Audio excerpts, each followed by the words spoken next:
Ngayon may San Miguel na kabahagi sa bawat buhay ng Pilipino. Mula sa pagkainan hanggang sa kaunlaran ng sambayanan.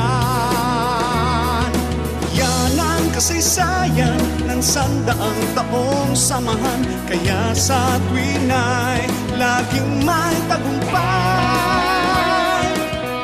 Ang tagumpay ng marami ay tagumpay ng San Miguel. Kaya maging sa mining, energy, power, kalsada at tulay, gasolina, paliparan, property development, banking at telecommunications, iisa ang layunin.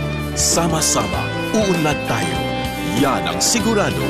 Yan ang San Miguel. Tayo ng San Miguel, bawat bukas